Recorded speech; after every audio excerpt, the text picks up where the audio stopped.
Hello today. Doing a podcast today on a different topic, even though our website does has sell books going into not only the body but also the soul and spirit. So maybe there's a chance to do certain podcasts around those themes as well, relationships, boundaries, other things. Um, but today, something just coming up for me that was really strong, where I just kind of feel the need to share about what I'm calling the narrow path in relationships and something you're never hearing about relationships. You can go through all the stuff you find online. You find a lot of good stuff. There's a lot of good stuff that helps us pinpoint patterns and behaviors and things to identify and top 10 lists and the 5 things we're doing to sabotage. And there's a lot of good stuff out there. But what I feel like I'm not seeing, and that's why I'm speaking, is what I'm not seeing is it's not what I would call the Christian path or some sort of like moral like path in that sense, like religious path, but it is definitely a moral path to some degree of painstaking, which is a key word in the 12-step world, painstaking, bearing suffering of others, and even bearing suffering of others that's not your own karma, like your own karma or your own stuff, whatever you want to call that, in whatever language you words you use to call it, your own issues that you carry. Those can be resolved through you, and you could maybe ask your higher power for some assistance or help in dealing with the stress around, overcoming some of these.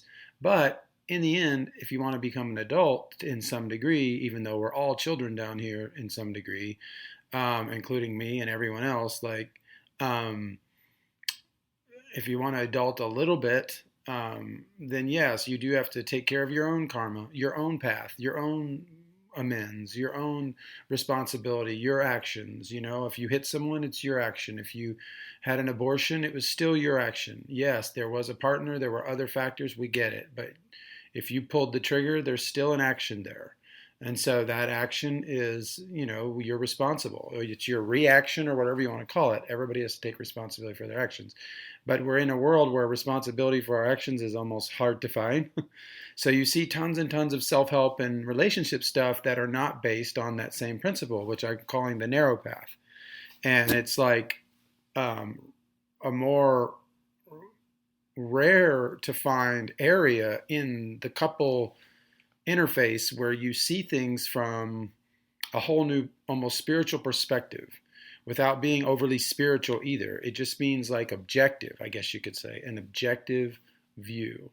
And for me, like I go back and look at some of the patterns in my relationships. I went through like 12-step recovery. I went through CODA. I did all of these different things to try to heal some of my control issues, some of my patterns, and I had to memorize all these patterns and figure out where I was still bugging out. And for many years, I would keep checking them off. A lot of those patterns now, if I go back and look at them, there's still a few that pop up here and there because codependence isn't perfect, and neither is life. And so, we have areas where we kind of like slip into something for a second, but sometimes we shouldn't judge ourselves too much for those seconds, because if they're seconds or they're moments, then that's different than if they're stuck and we never move forward and we never progress and we never trying to change. If we're trying to change, then all those things that are toxic in a given second or moment become non-toxic over time, because that's how we progress. That's how we get better, and that's how we grow the hair out, when it looks ugly, when it's kind of halfway grown out or whatever it is. We have to go through that stage, and that stage is not like attractive or presentation oriented. It's not the best, your best look, but that's the fight, and that's the hard part or the challenge part. And sure, you can't fight all the time. You need encouragement and peace and stability and things like that.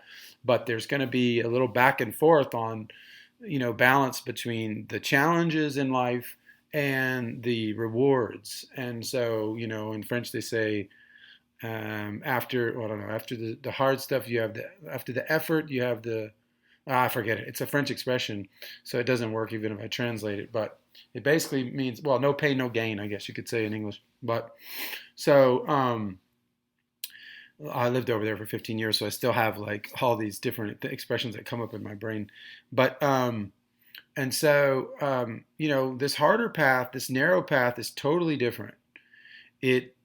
It means like, okay, here's the typical breakdown: is you see that you went into three different relationships, and in all three of those relationships, you had a partner who got violent with you at some point, or they expressed this. The woman got violent with you, did this, and whatever. And you also realize that some of your issues with women came up in some of those relationships, and you felt that as you went through two or three of these different relationships, that a lot of those issues did lessen, and even some of those animosities and things lessened over time. So you see a progress there.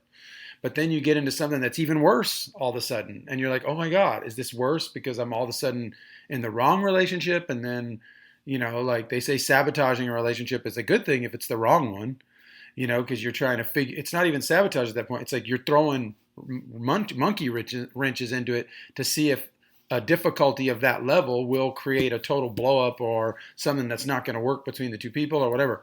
And so I think we test each other out. Like insects, they come and they fight each other and then they mate and all this kind of stuff. They test each other out to see is the person strong enough, or gentle enough, or whatever it is, to make that through. And adaptable would be the best word, probably. More flexible and adaptable, but strong too.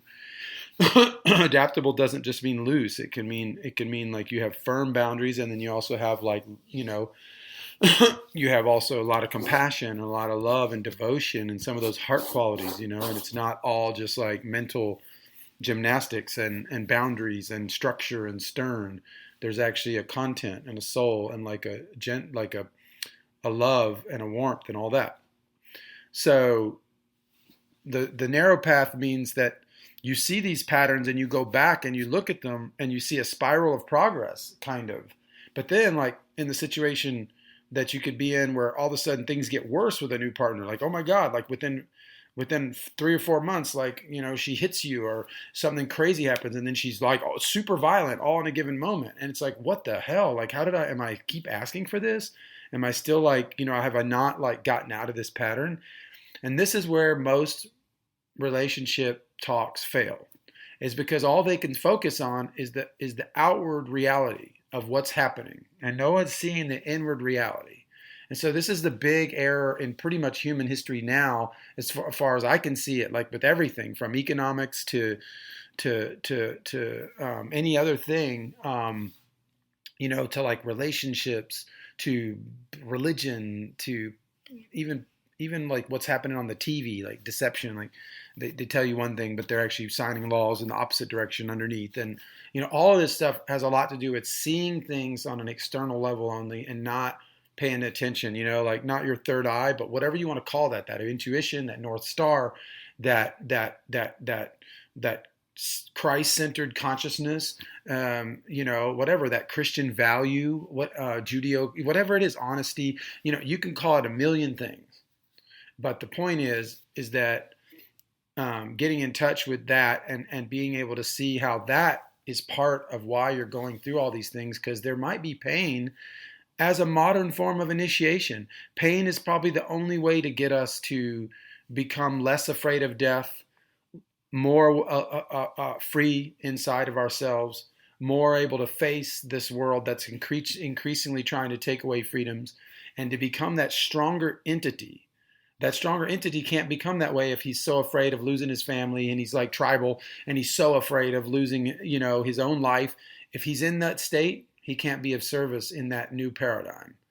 The only time he can be of service is if he's free. He's free of even the relationship, even his girlfriend, even his wife and children. All of that he puts on a second level to the higher power and the principles. And not just principles like some masculine thing. I'm doing it for principle. Like more like true principles inside yourself, like honesty. That's a good one. And powerlessness. That's also a principle. Like humility, you could call it, And so, like, holding on to some of those deeper values that are less like, manifested. They're almost like the blue values, not the red ones. And we're not talking about politics here, but the less visible and, aspects and emotions that seem to be deeper. And so getting back in touch, not emotions, but principles, values, whatever you want to call it, desires, you can call it that, but needs, that's another word for it. But so this inner sphere of needs, it's like maybe you're attracting this person into your life in that moment, and maybe they're not a bad person and they're behaving in that way. But it's like you're able to see, hey, wait a minute, why are they behaving like this all of a sudden? Maybe they have also trauma, they have also pain, and just like connect with that and not stop doing this whole pattern, me, my life, here I am, and I can't figure it out and all this stuff. It's like, no, God knows where you're supposed to be. And so you're there to be of service no matter what. And that service doesn't mean to be a lackey or a doormat. Like sometimes your service is just to walk away from that person and let them sit and fester for a week and don't even speak and watch them allow their own humanity to come forward and go, shit, that was kind of wrong what I did. Maybe it was wrong to do that, Maybe I should stop blaming the interface and look at my own actions. Interface being external once again, and look at me. And so the more you want to look at yourself and go, wait a minute, there's something here for me. This is not like you're repeating these patterns. Other people are moving on with their life, but you're not. They're getting in marriages and they're doing this. Therefore, you equals bad. Wrong. All of these types of concepts, they seem right, but nobody can know the reality between two people. Nobody. And so we have to be very careful. Nobody can even know one day of history what happened in this world. Not even today you can know what happened in this world. So we can't pretend to know these types of things. They're mysteries we can't break. So you can't break into the individual couple and break it apart and see it for all of that. You can see pieces of it and patterns and things and get yourself to a certain amount of self-knowledge in yourself. But the deeper you go, the more you realize that, some of the greatest people on earth through spiritual connection were able to, die for their fellow man, their friends, give what they had and die trying and love others. And they were reaching over and over beyond people that even would spit at them, hate them, mock them, and they were still moving towards peace and trying to heal. They weren't codependent. They were actually had something to offer, which was their own freedom, free choice. I'm moving towards you with all that pain and everything else. Now, that doesn't mean that you can be in a bad situation and be eternally faithful for something that's toxic and all that. No, you have to judge toxicity. It's never toxic, no matter what they're doing. None of the stuff, all the stuff you learn, leave it alone. It's not toxic if they're willing to change. If they're willing to change, all of that can heal. If they're willing to make those steps, do the work, bring in the 12-step world, therapy, inner child, whatever it is, but you can see they're trying to heal, nothing's toxic there. That's the Christian message, is healing, not just judgment of how a situation's supposed to be or whatever. And so if people want to change, then there you go. So yes, if you get in relationships and there's violence and there's this, that, and the other, it's not a big deal. Stop making a trip out of it. It's only a big deal if the people won't heal. If you're a mirror to that person and they see it finally, they see the pain they've been carrying for years that they didn't understood, manifested itself as passive aggressive throughout many different relationships and created a lot of turmoil, even though it never fully manifested at full-on violence, but it came to violence in you, that doesn't mean that you're the one that's fucked up or that they're even more fucked up. It just means it's coming to the surface. They're being able to see it. Now, you don't have to stay with them. You can walk away if you can't handle it. But if you can handle it, and I'm not saying to handle violence, but if you can handle the fact that that's not truly them and they want to be who they truly are, and that's why they're bumping into this mirror, then now you have something. And that's why you don't hear a lot of this on relationship stuff, because they're all like self-empowerment. It's all about self-empowerment. And I get that, but there's another level to this. And it's once you have some sense of self, the next level is giving away that self. It's called sacrifice. And so as you start to sacrifice yourself, you start to realize like, hey, maybe this pain that this person's going through has nothing to do with me. Even though she thinks it does, maybe it has nothing to do with me. And I'm not trying to, exculpate myself. That's French again, but whatever. Take myself out of the guilty chair. I'm not trying to do that. I have to be responsible for my actions in a given interaction. Like I could have responded better. I could have done this, maybe this, that, and the other. But you can't always play yourself like that. Sometimes situations are beyond you. You're powerless to them. You're powerless to do anything to change them, edit them, make them go another way, because there's something that has to be revealed thereby. And so you can't pretend to play God. That's what we're doing. If we try to get all these boundaries and all this structure and all this stuff, and we pretend we can overcome the pain, we can't with all that stuff. You can use nonviolent communication. It can be the best you've ever used in your life. But if the person doesn't want to step past that pain and walk over it in that moment, it's not going to work. They're going to go straight down into the heart, and it's going to be triggered, the pain, when they get down there. And they're going to shoot right back up.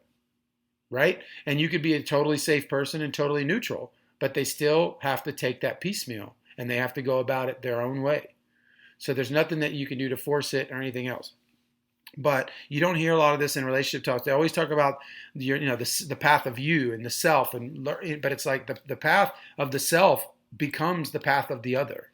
That's what it becomes. And it doesn't mean to thine own self be true isn't true. To thine own self be true is very true, to find the self. But once the self is found, and once there's a strong connection there, then you're able to give of yourself in the right way, in a non-codependent way, in a sacrificial way, where you see the pain of others, you can take it on and forgive them and love them and let them, and even be used as a mirror for them. There's been many times in my life where I've had to play the role of the jagged pill. I've had to deliver that message. Just recently, I played for an old friend I hadn't seen in 20 years. He became like this yoga guru. And like I hadn't seen him in 20 years. We used to be DJ friends. And, his friends got on there and they booked me for this event, this yoga event. And it was kind of pricey, but I thought, hey, look, these guys get a lot of people. It's good for what I'm selling. So right on. And then I get there and there's only 120 people there. And he knew that from the start. He knew there was only going to be 120 people. I'm like, how is somebody going to make money off of something paying $350 for a booth or $330 when you have to get at least half of the people that come to buy something from you? In competing with all the other vendors and placement of the booth and all that. And so, of course, it was a wash. Most of the vendors at that event didn't even break even because he charged way too much. Most events you do 4 or 5 times what you pay in, right? Like depending on the type of market, like how well aimed the type of the traffic is. If it's really in your field, if it's a farmer's market, okay, that's different. But if if it's very concentrated around wellness or whatever it is, and so that was wrong of him to charge that. I didn't know there was only going to be 120. I thought there was like 800-900 people. I tried to get that information from him, and he of course he put on his best front and said this is how it's going to be. And 150 people or however many it was never came up. And so there was no way to make the money, and so I ended up having to tell him about it. I ended up having to be I said, you don't have to, because I could already tell that someone that gets themselves in that position, they're already going to be kind of shady in a sense when you try to talk to them about it. Because there's already something structural that isn't right there on the material side or whatever it is. There's something that's not right there. And so as I talked to him about it, he was like, I don't refund people. I don't know. And so I said, that's fine. That's just on your karma. You and my old friend John's that I knew. If you guys want to play that way, then play that way. But I don't come out here and waste 8 hours of my life for nothing. This is ridiculous. And so I told him, you can't sell boots at that price when you have that kind of input. It just doesn't work. People sell based on quantity of visitation, not on, how many hours you work or how, privileged you are to be at the event. And so you can piss off all your vendors and you can have like a really bad relationships with people. And so, So I wasn't even going to go ask everyone else. I already knew no one made any money, except for maybe like the food guy, 1 or 2 people. But a lot of people didn't make any money there. And so anyway, so sometimes you're given the role to place the jagged pill. I was like, why is my higher power putting me in this role to do this? And it's like, well, sometimes you're the only person. And so anyway, he came up to me and he said, I really liked the way you said it to me. It was something that I was able to receive. And a lot of people wouldn't have said it the way you did. And so, he bought a couple products. And then right after he left, like higher power sent me about a couple $100 worth of people. And so I made the money. I broke even, basically. Almost broke even. So I just let them go on it. But they were able to come back and try to buy. They bought products for me, this person, and they were all trying to contribute, and they knew that they did something wrong. And so the message was passed, the boundary was laid, and the higher powers awarded me just to come out of the situation okay. But Anyway, it's not all about me. It's just about like sometimes you're there to pass a message. It's not always easy, and it is to thine own self be true. That's the main thing. But in order to be true to yourself at a deeper level, that self, you are connected to others in that self.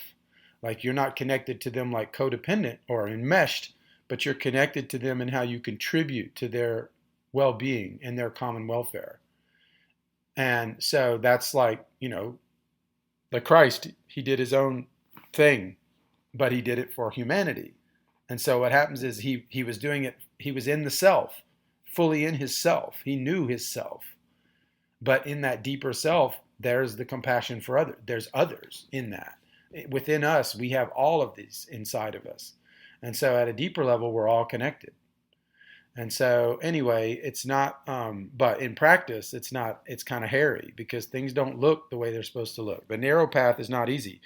Go back and look at your relationships and try not to pick on yourself through all the patterns. See the patterns, acknowledge them. Don't label people as narcissistic and all these kind of psychological labels. I mean, I did CODA for many years. The word narcissistic is not anywhere in the book.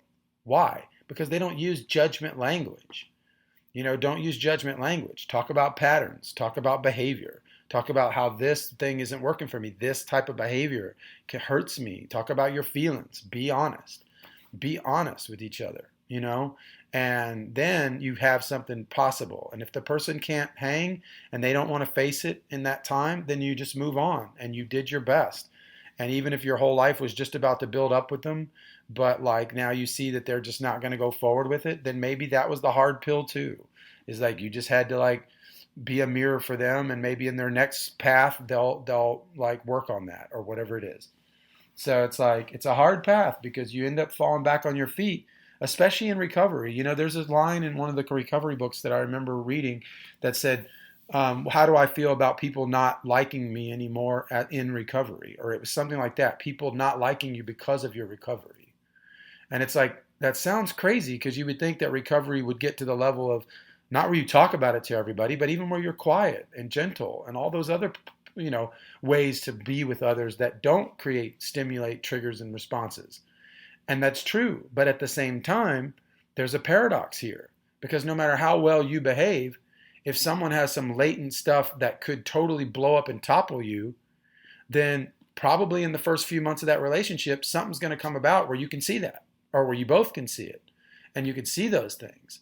And so it's like a warning, and it's not a warning like everything has to stop. It's a warning of like, hey, we need to look at this, and if the people don't want to look at it, each individual doesn't want to look at their shit, well, then there's nothing you can do there.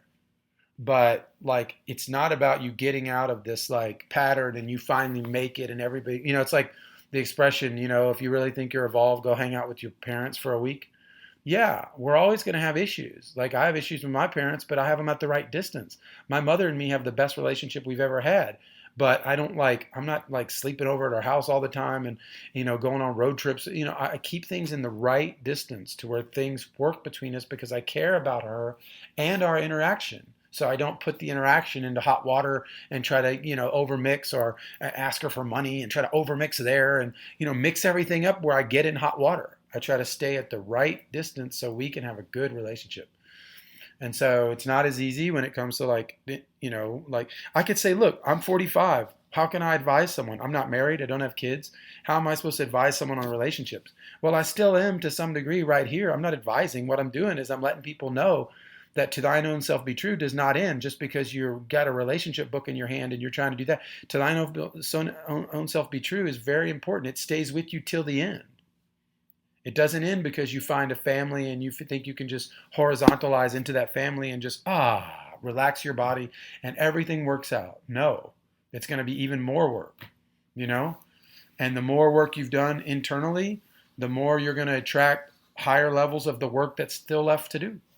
And so or deeper levels or whatever you want to call it. If you don't like higher and lower and you're allergic to that and you think someone's trying to be above you by saying it, so be it.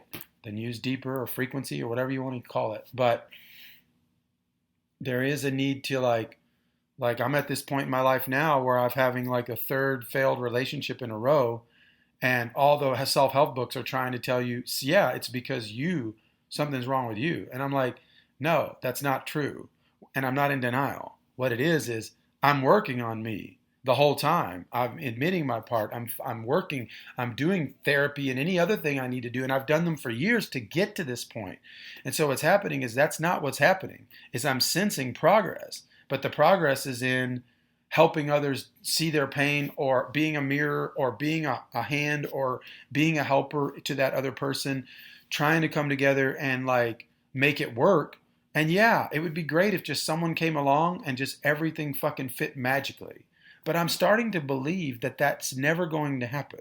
Not because I'm not worth it, but because that's not the path. And that's what I'm telling you. The narrow path is the path, where you take that other person and you meet someone who's got just enough gumption as you do to say, let's go down this path. We see that we have imperfections. We see that we're late in the game, late bloomers, 45, 40, 35, whatever. And we see that there's a lot of stuff we've carried with us.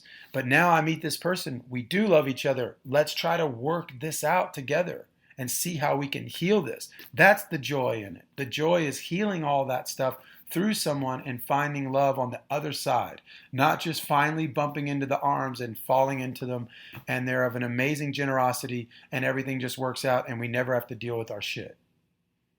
That's not happening anymore. That type of relationship was the 50s.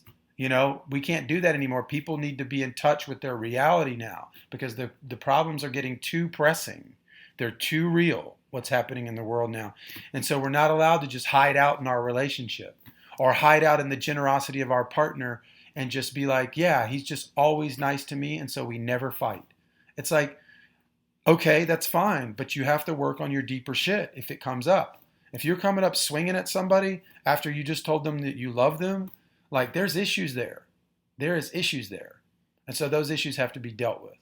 So you either deal with them, or you hope to find a partner that's nice enough to where you can deal with them very, very, very slowly. And you know what that is? Pain.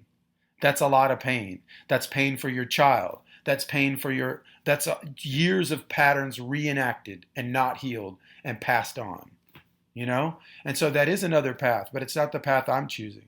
I wouldn't choose to go down that path. I would much rather have fast pain and try to heal some shit, and like a quick war, they could call it in the world, than have the long drawn out permanent state of like confusion and avoidance. So anyway, I think we're trying to man up down here and realize that sometimes quick and in and out and like putting on the battle, gear and all of that is the way to go. Sometimes that gear doesn't look that way. Sometimes it's just being vulnerable, and allowing yourself to be vulnerable with another person. But it takes two, and you can't do it alone. I mean, in that sense, like, some of these things have to heal together. So take the next partner you come into and see it as an opportunity to learn, and see it as an opportunity to grow forward, not as a chance for you to finally have the perfect thing that all becomes all perfection. Maybe that's not going to happen. Maybe you're going to become a godfather, and that's the only way you're going to have access to childhood or raising. Or maybe you're going to become you're going to have a child, late with someone who's young. You never know exactly how that's going to work out. And so you just have to let go of that perfect story and allow your story to be what it is, and accept your path, and realize that sometimes the people that come into your lives are coming into your life to teach you certain lessons, and those lessons are spiritual. How do you know that your higher power doesn't want you to stand on this earth non-afraid of having no relationship, no children, no progeny, no future with that, and still be with God, and still be good, and still be a happy person, and find joy there? How do you know that that's not the strength he's asking of us? So you can't know that, and you can't, by all the terms we would take from all these self-help books, you would think that we'd never learn about forgiveness, or even any other quality. How do you learn about forgiveness if some fucked up shit doesn't have to happen to you? And so where's that book? Where's the book on how all this fucked up shit and partners and patterns coming into your life for a reason which is noble, not just narcissistic and labely? It's noble. It's coming in to teach you something about pain and overcoming it, and what you want to tolerate, your boundaries, and if you want to also reach in and heal your side of the street. Because I tell you something, if you're still battling through this and you haven't figured out that it's all about your side, that's the only way you get free. You never get free by blaming others or seeing their defects or seeing their narcissism, whatever you want to call that. You never get free doing that. You only get free when you found what you were doing there. Why? Because otherwise, you actually take that whole situation and you turn it into shit. You say to God, your whole thing that you threw at me was shit because I had another bad relationship. I'm moving on to a better one. And it's like, God's like, wait, these things aren't being thrown at you. They're happening to you because you're trying to learn something here. And if every time you're done with one, you try to just say, yeah, I'm learning that I need to choose a better partner. But you're not learning about you, your defects, your inventory, the shit you're carrying, the pain you're holding, your inner child. If those aren't your language that you have well versed in you, not only from your defects, but even the inner child and all those memories, and you've went back and worked through that, then you're not doing the work. You're not. You're still outward. You're not inward yet. And that's the path.